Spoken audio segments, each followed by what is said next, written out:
Assalamualaikum warahmatullahi wabarakatuh. Bismillahirrahmanirrahim. Alhamdulillahi rabbil alamin. Assalatu wassalamu ala asyrafil anbiya'i wal mursalin wa ala alihi wa sahbihi wa man da'a bi da'watihi wastanna bi sunnatihi ila yaumiddin. Subhanaka la ilma lana illa ma 'allamtana innaka antal alimul hakim. Rabbi shrah li sadri wa yassir li amri wa hlul 'uqdatam min lisani yafqahu qawli. Wala hawla wala quwwata illa billahil 'aliyyil 'azim. Amma ba'd. Yang dihormati Tuan Pengerusi barisan dari jawatan kuasa masjid yang kita muliakan, para petugas masjid, Tuan Imam, Tuan-Tuan Bilal, seterusnya tuan-tuan hadirin, para jemaah yang dikasihi oleh Allah Subhanahu wa taala. Pertamanya marilah sama-sama kita merafakkan syukur dan puji-pujian kepada Allah Subhanahu wa taala kerana dengan limpah dan kurnia serta petunjuk daripadanya kita dapat berkumpul di rumah Allah taala pada malam ini. Mudah-mudahan perkumpulan kita ini mendapat keberkatan di sisi Allah Subhanahu wa taala. Tuan-tuan yang dirahmati Allah Subhanahu wa taala,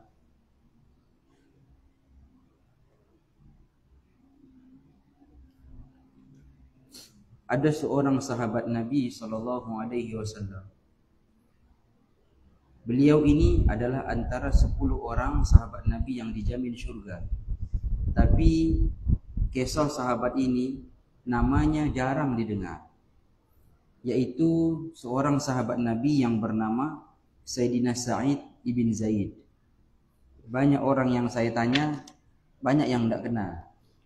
Sedangkan beliau ini adalah antara 10 orang sahabat Nabi yang dijamin syurga. Kan? Ada 10 orang sahabat Nabi itu, yang 9 itu biasa dengar nama.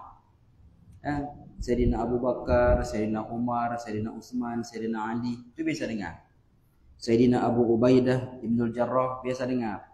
Abdurrahman ibn Auf biasa dengar. Talhah ibn Ubaidillah biasa dengar. Pahlawan Nabi di perang Uhud. Sa'ad ibn Abi Waqqas biasa dengar. Zaid ibn Thabit biasa dengar. Tapi bila sebut nama Sa'id ibn Zaid, jarang orang tahu. Sedangkan beliau ini antara 10 orang yang dijamin syurga oleh Allah Ta'ala. Baik, Sa'id ibn Zaid ini tuan-tuan sekalian, ada disebutkan di dalam riwayat yang sahih tentang kelebihannya di sisi Allah Ta'ala, yaitu beliau ini sangat dimuliakan oleh Allah Ta'ala. Dia ada kedudukan istimewa. Sebab itu dia termasuk di antara 10 orang yang dijamin syurga oleh Nabi.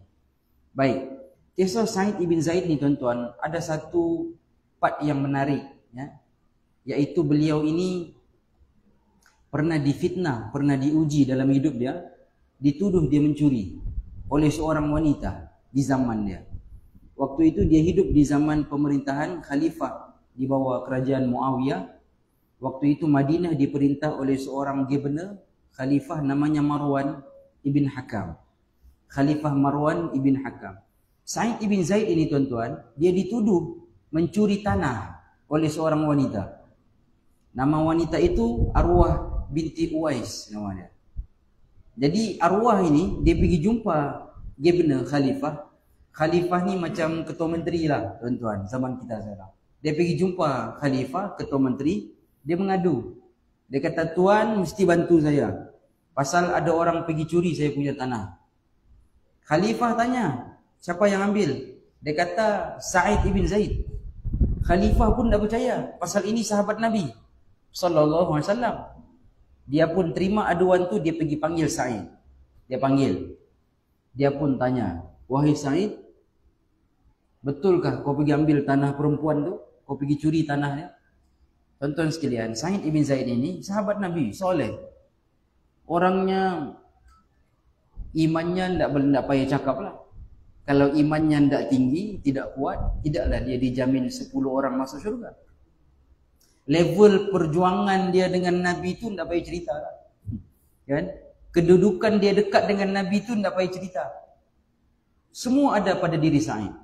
Tapi bila dia dipanggil, dituduh mencuri, tuan-tuan sekalian, dia jawab dengan tenang.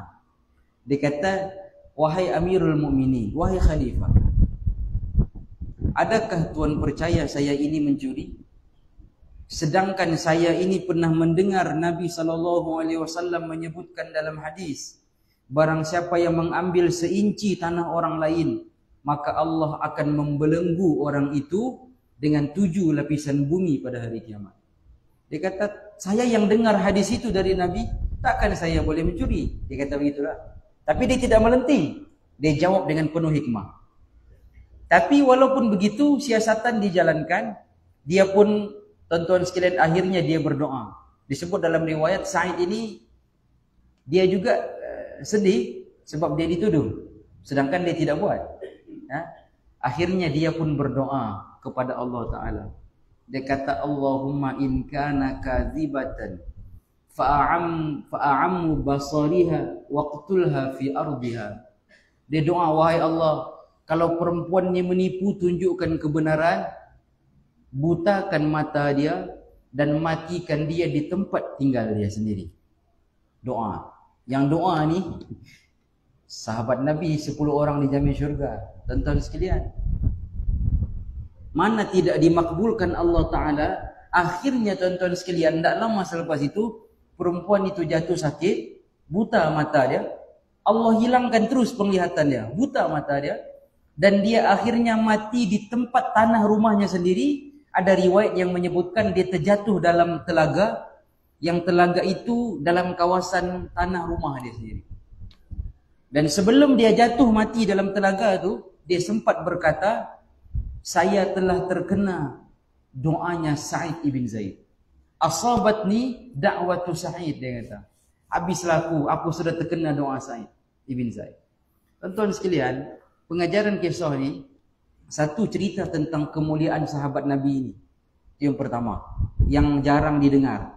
Yang kedua, kata ulama, kisah ini memberi satu pengajaran besar kepada kita semua, iaitu takutlah kita kepada doa orang-orang yang dizalimi. Doa orang dizalimi ni bahaya tuan-tuan. Dia lebih bahaya dari racun. Dia lebih bahaya dari racun, doa orang dizalimi. Sebab doa orang dizalimi tidak ada hijab. Kata Nabi, ittaqu da'watal mazlum.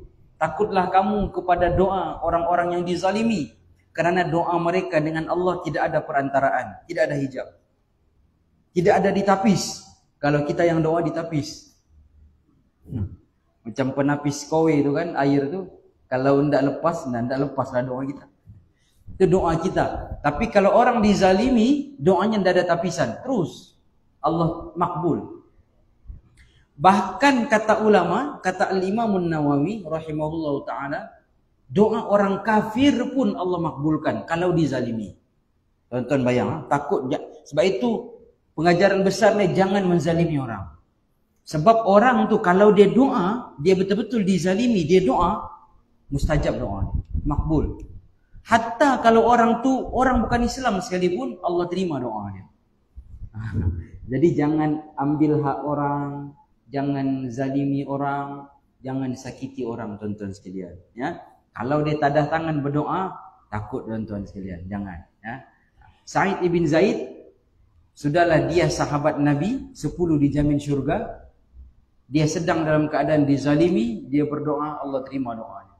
Akhirnya perempuan tu buta mata dia, hilang penglihatan dia di hujung hidup dia, dan akhirnya dia jatuh sendiri ke dalam telaga di dalam kawasan rumahnya sendiri, disebabkan doa daripada Sa'id ibn Zaid. Jadi tuan-tuan sekalian, doa orang dizalimi antara doa yang dimakbulkan Allah Ta'ala, tidak ditolak. Sebab itu biar kita dizalimi, pasal doa kita makbul.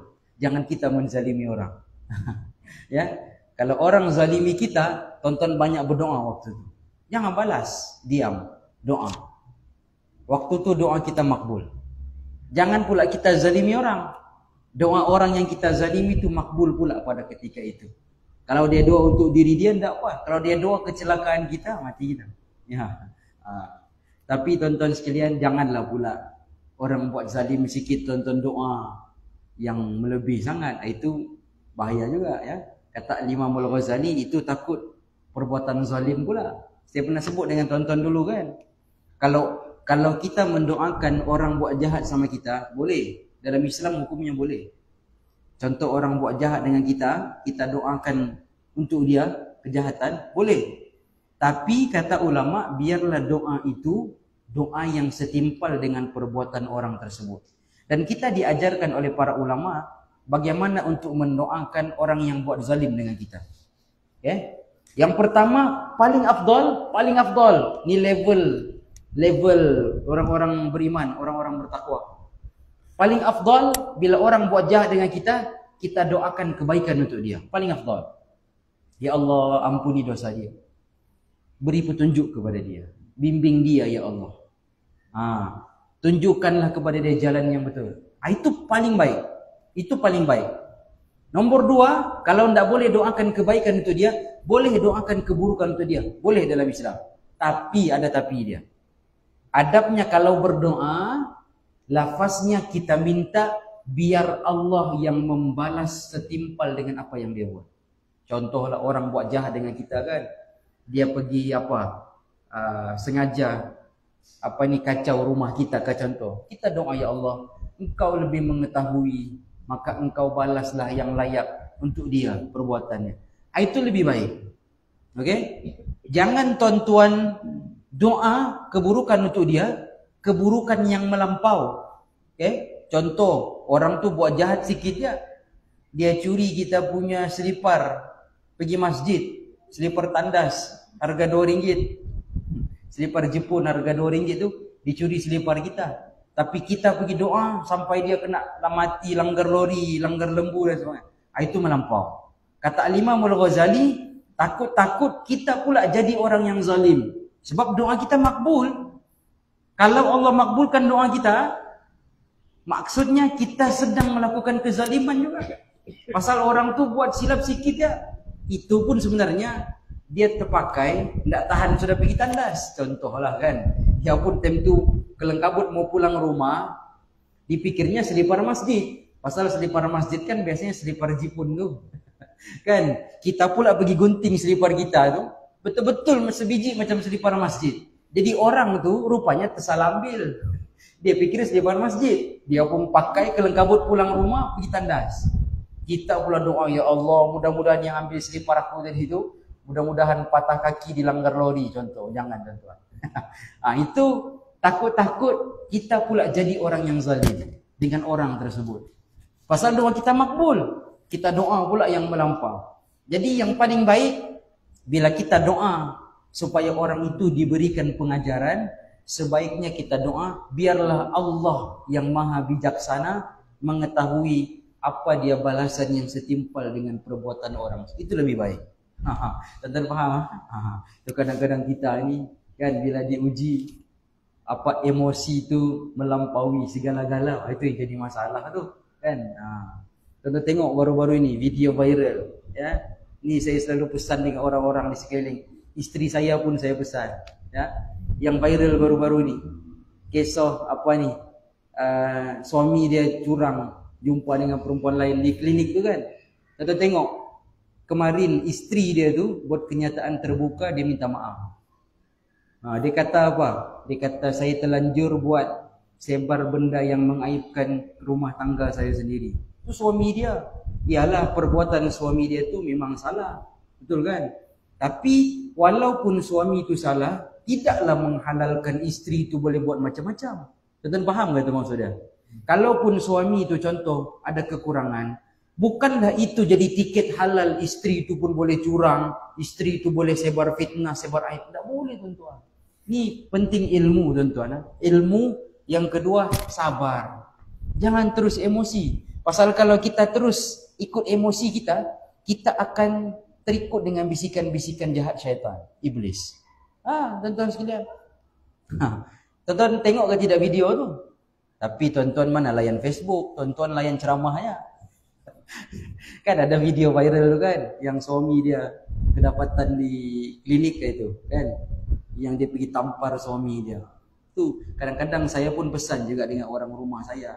Kita sebagai suami, kan ketua keluarga, kita pun ada kekurangan. Tapi macam mana pun ada kekurangan, itu bukan tiket isteri itu boleh buat macam-macam apa semua. Bukan tuan-tuan. Kalaupun betul isteri sudah tidak mau bersama dengan suami dia, sudah tidak ada hati, tidak boleh ada jalan untuk bahagia, ada saluran yang diajarkan dalam Islam kan. Pergi jumpa keluarga kan, setuju keluarga, pergi jabatan agama buat laporan. Kalaupun mau berpisah ikut saluran dia. Tapi janganlah pergi aibkan suami, pergi sebar keburukan rumah tangga dan sebagainya. Itu Apa punca begitu? Emosi. Yang melebihi. Yang kedua, kerana kejahilan kebanyakan daripada kita, tuan-tuan. Jadi bab marah ini, Islam Nabi mengajarkan kita, orang-orang yang bertakwa itu salah satu ciri-cirinya wal kaziminal ghaiz. Orang-orang yang dapat tahan kemarahan dia. Sebab itu Nabi ajar, kalau kita berdiri dalam keadaan marah, duduk, ya. Kalau kita duduk, kita baring. Lepas itu ambil wudu, kita solat. Itu salah satu cara untuk kita redakan api kemarahan dalam diri kita, tuan-tuan sekalian. Jadi orang bertakwa tu orangnya sentiasa sabar dalam ujian yang datang dalam kehidupan dia, ya.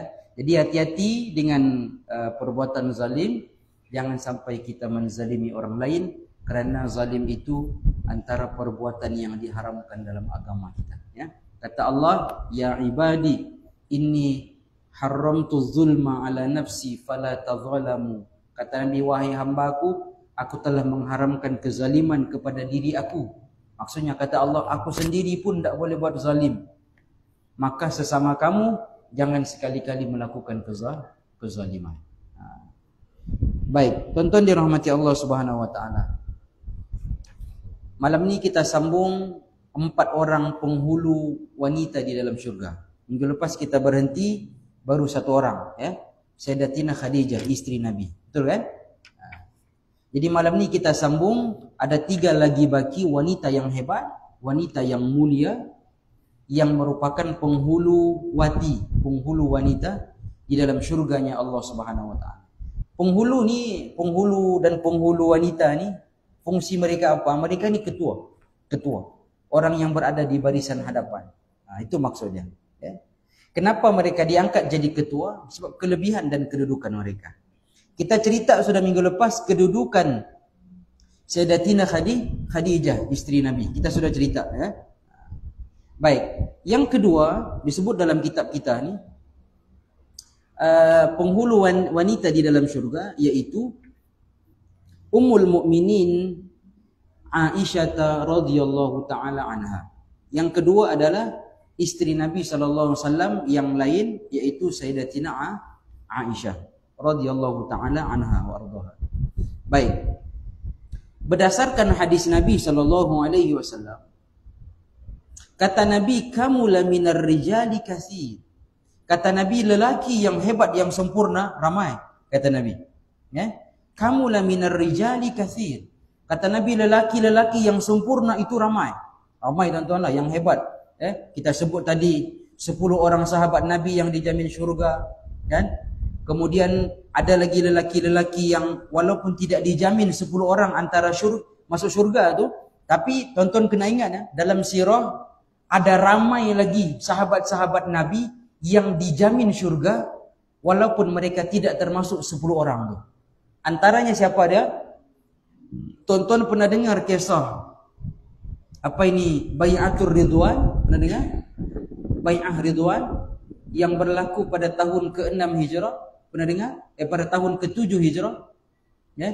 Tahun ke-6, maafkan saya. Tahun ke-6 Hijrah, ketika Nabi SAW dalam perjalanan balik ke kota Makkah untuk menunaikan ibadah umrah, ya. Selepas 6 tahun Nabi duduk di Madinah, Islam sudah kuat di Madinah. Satu malam Nabi bermimpi. Pada satu malam Nabi tidur, Nabi diperlihatkan Allah Ta'ala dalam mimpi itu, Nabi balik pergi Makkah, Nabi tunaikan umrah, Nabi tawaf di Kaabah, dan lepas Nabi buat tawaf, Nabi buat umrah, Nabi sembelih binatang. Sembelih binatang ini sebagai tanda syukur, tanda kegembiraan. Macam kita dapat anak, kita disuruh buat akikah, kan? Akikah tu untuk apa? Menzahirkan syukur kita. Sebab dapat anak, dapat cucu. Jadi dalam Islam, sembelih binatang itu salah satu simbol tanda syukur kita kepada nikmat pemberian Allah. Jadi dalam mimpi Nabi itu, Nabi tengok Nabi buat umrah, balik pergi Makkah, dan Nabi sembelih binatang. Jadi bila Nabi bangun pagi, mimpi Nabi ini bukan mimpi saja-saja, dia wahyu. Kan mimpi Nabi ini kan wahyu, dia petunjuk. Maka Nabi tahu, bila Nabi mimpi buat umrah pergi Makkah, itu adalah wahyu daripada Allah Allah izinkan Nabi pulang pergi Makkah buat umrah. Tuan-tuan, 6 tahun tak pulang kampung halaman. Kan Nabi hijrah pergi Madinah, 6 tahun Nabi tak balik. Sahabat-sahabat Nabi, orang Muhajirin, orang Makkah, lagilah rindu dengan kampung halaman. Nabi pun bila bangun pagi, Nabi cerita dengan sahabat, orang Muhajirin paling gembira. Dia kata, ya Rasulullah, inilah saat yang kita tunggu lama sudah, rindu dengan kampung kita. Nabi pun kumpul 1,400 orang sahabat. Sebahagiannya orang Muhajirin yang asal Makkah, sebahagian lagi orang Madinah, orang Islam. Nabi kumpul 1,400 orang, siapkan kelengkapan, pergi Makkah. Tujuannya buat umrah. Bukannya pergi berperang, buat umrah. Tapi bila orang-orang kafir Quraisy Makkah dengar cerita Nabi mau balik, Nabi ingat Nabi pulang tu mau pergi berperang. Sebab itu dorang halang, dalam perjalanan dorang halang. Dorang tidak benarkan Nabi pulang. Sedangkan Nabi tidak bawa senjata. Nabi cuma bawa binatang ternakan untuk disembelih lepas buat umrah nanti. Niat Nabi sallallahu alaihi wasallam. Sehinggalah Nabi diwahyukan oleh Allah Ta'ala tentang orang kafir Quraisy berniat untuk halang Nabi masuk. Nabi tidak teruskan perjalanan. Nabi singgah di satu tempat namanya Al-Hudaybiyah. Tonton kalau pergi umrah pasti tahu tempat ni. Salah satu tempat kita berniat ihram kalau mau masuk balik pergi Makkah. Hudaybiyah dekat sudah dengan Makkah tapi belum sampai, belum masuk. Nabi berhenti di situ. Nabi utus seorang sahabat Nabi namanya Sayyidina Utsman ibn Affan. Nabi utus pergi Makkah. Nabi pilih Utsman sebab Utsman ni hebat dalam urusan perundingan. Nabi kirim satu orangnya, Utsman tak takut. Dia kata, saya pergi ya Rasulullah. Nabi kata, pergi jumpa orang kafir sana, pemimpin Quraisy, bagi tahu tujuan kita datang bukan pergi berperang. Kita pun dah ada bawa senjata. Buktinya kita tidak bawa senjata. Kita datang, kita cuma mau buat umrah, lepas tu kita pulang. Itu je. Utsman pun pergi berunding dengan pemimpin-pemimpin Quraisy di Makkah. Runding punya runding, kafir Quraisy tetap tidak mau izinkan. Cuma kesilapan golongan kafir Quraisy ni, dorang pergi tahan Utsman. Dorang tahan. Tapi tahan tu bukan buat apa pun, saja bikin suspend, ditahan dorang. Jadi bila Nabi dengan sahabat tunggu di Hudaybiyah, mana Utsman tak pulang-pulang, berhari-hari tak pulang. Tiba-tiba tersebar cerita Utsman dibunuh. Sayyidina Utsman dibunuh oleh golongan Quraisy. Nabi pun tak boleh terima berita tu. Nabi pun kumpul 1,400 orang. Nabi pun kata, kalau benar Utsman dibunuh, maka kita tidak boleh pulang selagi tidak menuntut atas kematian Utsman. Lalu Nabi pun berkata, adakah kalian ingin berbai'ah kepada aku untuk sama-sama menuntut bela atas kematian Utsman? Nabi tanya, Nabi cabar 1,400 orang tu. Kalau betul berita ni, adakah kamu mahu bersama-sama aku pergi menuntut bagi orang-orang Quraisy di Makkah, ataupun kamu mau patah balik takut? 1,400 orang pun semua angkat tangan. Dia kata, ya Rasulullah, kami semua berbai'ah. Berbai'ah ni maksudnya berikrar, taat setia. Akan bersama-sama dengan engkau, susah dan senang. Dan kami tidak akan meninggalkan engkau, ya Rasulullah. Jadi bai'ah itu di bawah sebatang pokok di Hudaybiyah, 1,400 orang berbai'ah dengan Nabi SAW. Mereka angkat tangan semua kepada Nabi, berikrar taat setia. Dikenali peristiwa itu dengan bai'atur ridwan. Ikrar setia ridwan. Dan Allah menyebut dalam Quran, laqad radiyallahu 'anil mu'minina idh yubayyi'unaka tahta asy-syajarah. Kata Allah, sesungguhnya Allah telah meridai orang-orang beriman yang berbai'ah kepadamu wahai Muhammad di bawah sebatang pokok. Kata ulama tafsir sepakat, mereka yang dimaksudkan itu adalah 1,400 orang. Dan Nabi sebut dalam hadis, orang yang berbai'ah di bawah pokok bersama-sama dengan aku, semuanya min ahlil jannah, penghuni syurga. Jadi yang dijamin syurga ni bukan 10 orang tu sahaja. Ramai lagi di kalangan sahabat Nabi. Antaranya 1,400 orang yang berbai'ah di bawah pokok bersama-sama dengan Nabi SAW. Jadi kata Nabi, lelaki yang baik, yang sempurna, yang hebat ramai. Kamulah minar rijali kasir, kata Nabi. Tapi kata Nabi, walam yakmula minan nisa Tapi perempuan yang sempurna tidak ramai, kata Nabi. Perempuan yang dikatakan sebaik-baik perempuan, sempurna perempuan tidak ramai, kata Nabi. Ada 4 orang sahaja, kata Nabi. Yang pertama kata Nabi, Maryam bintu Imran wa Asiyah bintu Muzahim imra'atu Fir'aun, dan juga yang ketiga kata Nabi Sayyidatina Aisyah. Ada 3 orang Nabi sebut dalam riwayat ini. Riwayat yang lain sebut ada seorang lagi, yaitu Sayyidatina Fatimah, anak Nabi. Jadi Nabi kata perempuan tak ramai. 3 orang ni dalam riwayat tadi. Salah satunya Nabi sebut adalah Sayyidatina Aisyah radhiyallahu taala anha. Jadi kata para ulama, Aisyah juga termasuk di antara beberapa orang wanita yang diangkat menjadi penghulu wanita di dalam syurga. Dan Aisyah ini dia dapat jaminan direct daripada Nabi SAW. Isteri yang Nabi sayang. Ya. Nabi SAW satu hari pernah tanya dengan Sayyidatina Aisyah. Ya. Nabi tanya. Nabi sembang-sembang. Nabi tanya, Ya Aisyah, ama tardina an takuni zaujati fid dunya wal akhirah? Dia kata, wahai Aisyah, kau sukakah kalau kau jadi pasangan aku di dunia dan di akhirat? Nabi tanya Sayyidatina Aisyah. Maka Aisyah pun jawab, bala wallah ya Rasulullah. Tentulah ya Rasulullah. Aku mau suka jadi pasanganmu bukan hanya di dunia tapi di akhirat sekali. Maka Nabi pun menjawab, fa anti zaujati fid dunya wal akhirah. Maka sesungguhnya engkau memang akan menjadi pasangan kepada aku dunia dan di akhirat. Jadi kalau di akhirat jadi pasangan Nabi, otomatiklah dia bersebelah dengan Nabi di syurga. Pasangan Nabi hidup sama. Penghulu wanita di dalam syurga yaitu anak kesayangan Nabi, Sayyidatina Fatimah bintu Muhammad. Anak bongsu dan anak kesayangan Nabi. Kenapa Fatimah ini yang paling Nabi sayang? Banyak faktornya lah. Salah satu, kerana Fatimah ini adalah anak Nabi yang paling lama hidup dengan Nabi.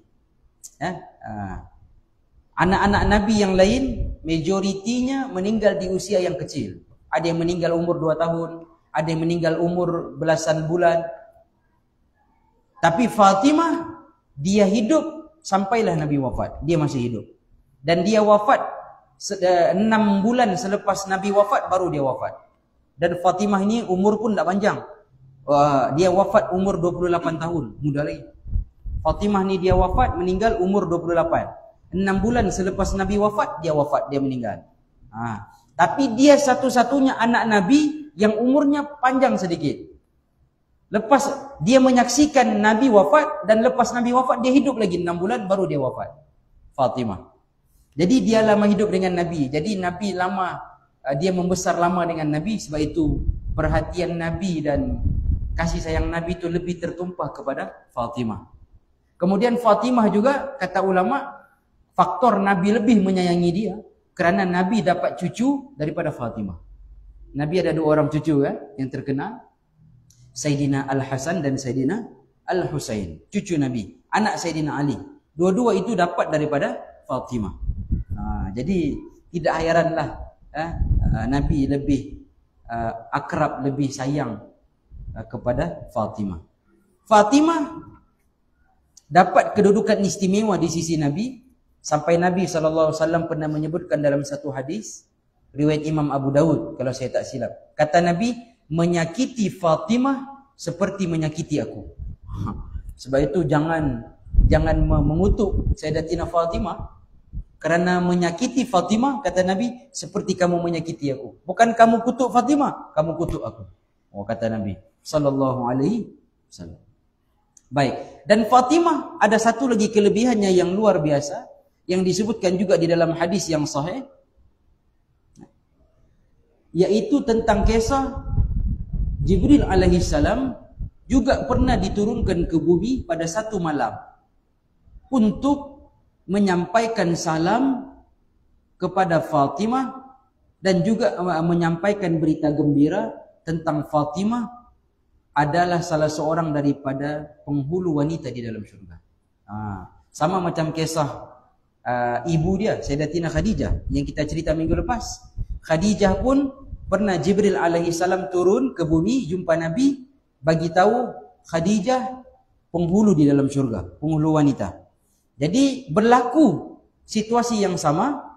Fatimah pun pernah Jibril turun daripada langit menyampaikan berita yang sama, bahawa Fatimah juga salah seorang penghulu wanita di dalam syurga. Jadi anak beranak ni, isteri dan anak Nabi ini, kedua-duanya adalah wanita yang mulia, ya? Ada kedudukan di sisi Allah Subhanahu Wa Taala. Baik, yang keempat yaitu Maryam ibnatu Imran. Maryam bintu Imran. Siapa dia Maryam binti Imran ni tuan-tuan? Siapa dia? Kita sudah cerita dulu tuan-tuan, ya? Pada kisah-kisah Nabi dalam Quran kita sudah cerita. Siapa dia Maryam binti Imran? Ibunya Nabi siapa? Nabi Isa, kan? Isa, Nabi Isa tidak ada bapa, dia cuma ada ibu. Dia lahir tanpa seorang bapa. Sebab itu dia dinisbahkan namanya Maryam, Isa binti Maryam. Pasal tidak ada bapaknya, ya. Jadi ada mama, ya, dinisbahkan bin tu kepada ibu dia, Isa bin Maryam. Sebab tiada bapa dia. Maryam ibu Nabi Isa adalah anak kepada seorang lelaki yang sangat soleh.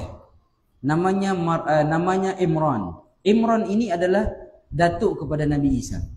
Imran ini adalah orang yang paling soleh di zaman dia. Orang yang paling dihormati di zaman dia. Keturunannya keturunan orang-orang baik, orang-orang soleh. Maryam binti Imran, wanita yang solehah, diuji oleh Allah Ta'ala kehidupan dia. Kerana kehebatannya dalam beribadah, keimanan dia, Allah uji dia lagi untuk mengangkat lagi kedudukan dia. Jadi dia diangkat menjadi penghulu wanita dalam syurga. Dia diuji oleh Allah Ta'ala, ya. Apa ujian dia? Ujian dia berat tuan-tuan. Dia diuji dengan dia dihamilkan oleh Allah Ta'ala, ditiupkan roh seorang bayi dalam perut dia, dalam keadaan dia belum berkahwin dan dia tidak pernah bergaul dengan mana-mana lelaki. Tuan-tuan bayang, ibu Nabi Isa diuji dia. Jadi benda ni tuan-tuan bukan ujian yang ringan, ya. Kita kalau diuji dengan dada duit, hidup susah tu okey lagi tuan-tuan. Tapi kalau bab maruah ni, bahaya. Maruah ni bukan boleh dijual beli, ya. Satu kali tercalar maruah, dia punya kesan puluhan tahun boleh orang ingat. Jadi tuan-tuan bayang, wanita yang solehah, keturunan yang dihormati, disegani, tiba-tiba Maryam mengandung seorang anak dalam perut dia. Bukan ujian kecil ni.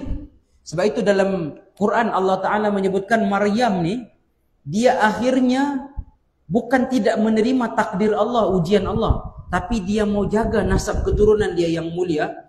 Dia memencilkan diri dia. Dia mengasingkan diri. Dia tinggalkan kampung dia, dia pergi mengasingkan diri ke tempat yang jauh daripada orang ramai. Itu yang dia buat. Sehinggalah pada saat dia melahirkan Nabi Isa alaihi salam, kisahnya kita sudah khatam dulu tuan-tuan, pada kitab sebelum ni. Lepas Nabi Isa lahir, Allah tambah lagi beban ujian dia. Allah suruh dia pulang pergi kampung, dan Allah suruh dia berpuasa dengan cara jangan bercakap-cakap dengan orang lain. Tuan-tuan cuba bayang. Patutnya kalau sudah kita ni orang cerita-cerita buruk, kita ni kena usaha bersihkan nama. Betul kan? Bersihkan nama, bukan duduk diam. Tiba-tiba Allah suruh dia pulang kampung, Allah perintahkan dia, jangan bercakap-cakap dengan orang. Tuan-tuan, dia pulang kampung, orang kampung cari dia, orang kampung tanya dia, ini anak siapa yang kau gendong ni? Patutnya inilah peluang dia pertahankan diri dia. Tapi Allah suruh dia jangan bercakap. Allah suruh jangan. Kata Allah, kalau orang bawa kau bercakap, jangan bercakap. Tapi kau bagi isyarat dengan orang kampung tu, bagi tahu aku dalam keadaan berpuasa, aku tak boleh bercakap. Bagi isyarat. Dan kalau orang kampung tanya tentang kandunganmu, bagi tahu dengan orang kampung tu tanya sendiri kepada anak kecil tu, Nabi Isa. Sebab itu dalam riwayat Quran menceritakan Allah perintahkan Maryam, bila orang kampung tanya, ini anak siapa, mana bapa dia, maka Allah perintahkan Maryam bagi isyarat, tunjuk kepada Nabi Isa, biar Nabi Isa yang jawab. Sampai orang kampung dia pun kata, macam mana kami mau bercerita dengan budak yang masih bayi? Nabi Isa baru lahir tuan, baru lahir. Waktu itu menangis ya. Tapi bila Maryam tunjuk kepada Nabi Isa, dengan izin Allah Ta'ala, mukjizat Nabi Isa bercakap. Dia kata, inni abdullah ataniyal kitaba wa ja'alani nabiyyan. Dia kata, wahai sekalian manusia, aku ini adalah hamba Allah Ta'ala. Dan aku ini adalah seorang nabi. Dan Nabi Isa pun pertahankan ibu dia, yang ibunya adalah seorang wanita yang soleh. Cuma tuan-tuan sekalian, saya buat kajian tentang mukjizat Nabi Isa ni. Bila dia bercakap ketika ibu dia diserang oleh penduduk kampung tu, tuan-tuan sekalian, para ulama tafsir ni hebat, bijaksana, cerdik. Dorang syarah ucapan pertama Nabi Isa apa dia. Bila ibu dia tunjuk kan, orang kampung tanya, ibu dia tunjuk Nabi Isa. Bagi syarat, kalau kamu mau tahu cerita sebenar, tanya anak saya sendiri. Tunjuk Nabi Isa. Nabi Isa pun bercakap. Tuan-tuan sekalian, ucapan pertama Nabi Isa apa dia? Dia kata, inni abdullah. Ucapan pertama dia. Dia kata, aku ini adalah hamba Allah. Abdullah. Tuan-tuan sekalian, ulama tafsir bincang. Patutnya Nabi Isa, dia direct saja bersihkan ibu dia. Betul kan? Dia boleh jawab, apa yang kamu tuduh ni salah. Ibu aku ni wanita yang soleha. Aku memang tiada bapa. Aku ini seorang Nabi dan sebagainya. Tapi tidak. Allah perintahkan, wahyukan Nabi Isa. Ucapan pertama yang keluar daripada mulut dia, inni abdullah. Aku adalah hamba Allah. Kita tahu kenapa, kata ulama, kenapa Allah perintahkan Nabi Isa sebut itu dulu, ucapan pertama dia. Sebab dengan maha bijaksananya Allah Ta'ala, Allah tahu nanti di zaman Nabi Isa akan ada orang yang mengangkat Nabi Isa, dikatakan mereka Nabi Isa itu adalah Tuhan dan anak kepada Tuhan. Sebab itu Nabi Isa, ucapan pertama dia di bumi, dia kata apa? Aku bukan Tuhan, aku bukan anak Tuhan, tapi aku adalah hamba kepada Allah. Sebab itu kalau ada orang Kristian yang kata Nabi Isa itu Tuhan ataupun anak Tuhan, tonton cerita dengan dia kisah ni. Tahukah Nabi Isa, Jesus tu, kan bagi Kristian kan Jesus. Waktu mula-mula dia bercakap, waktu lahir tu, apa ucapan pertama dia yang keluar daripada mulut dia? Dia kata, aku adalah hamba Allah. Aku adalah hamba Tuhan. Maksudnya aku bukannya Tuhan. Dan aku bukan anak Tuhan. Jadi orang Kristian silap dalam memahami kisah sebenar hidup Nabi Isa alaihissalam. Itu hikmahnya tuan-tuan sekalian. Jadi Maryam bintu Imran dibersihkan Allah Ta'ala. Dia diuji, tapi dia sabar dengan ujian itu tuan-tuan sekalian. Asbab kesabarannya, Allah angkat dia menjadi salah seorang daripada penghulu wanita di dalam syurga Allah Ta'ala. Jadi kita ni tuan-tuan seperti itulah ya. Sunnatullah sudah menjadi ketentuan Allah. Kalau mau diangkat darjat kedudukan, jalannya mesti diuji. Ya, saya pernah sebut dengan tuan-tuan dulu, kalau orang yang jarang diuji dalam kehidupan dia, patutnya dia resah, dia risau. Aku ini kebaikan terus yang datang. Jarang sakit ya. Pasal ada kawan-kawan saya kalau bercerita tentang sakit, bangga dia. Ui, aku ini dalam setahun macam belum ni aku sakit ini. Mau habis ujung tahun sudah. Saya kata dengan dia, "Weh, seronok kau ya."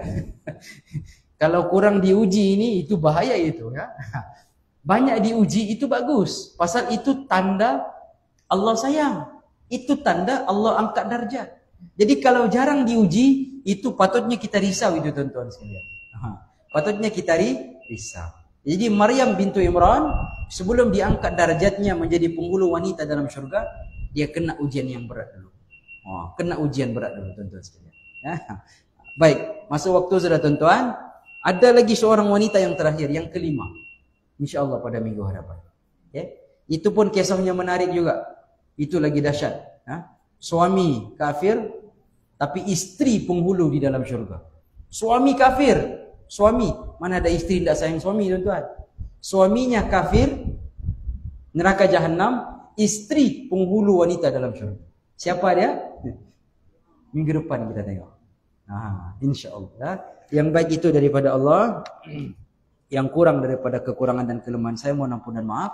Aqulu qawli hadza wa astaghfirullahal azim li wa lakum. Assalamualaikum warahmatullahi wabarakatuh. A'udzu billahi minasyaitonir rajim. Bismillahirrahmanirrahim. Alhamdulillahirabbil alamin. Wassalatu wassalamu ala asyrafil anbiya'i wal mursalin wa ala alihi washabihi ajma'in. Allahumma rzuqna fahman nabiyyin wa hifzal mursalin wa ilhamal malaikatil muqarrabin bi rahmatika ya arhamar rahimin. Allahumma inna na'udzubika min ilmin la yanfa' min qalbin la yakhsha' min nafsin la tashba' wa min 'ainin la tadma' wa min da'watin la yustajabu laha bi rahmatika ya arhamar rahimin. Rabbana atina fid dunya hasanah wa fil akhirati hasanah wa qina adzabannar. Wa sallallahu ala sayyidina Muhammadin wa ala alihi wa sahbihi wasallam. Alhamdulillahi rabbil alamin.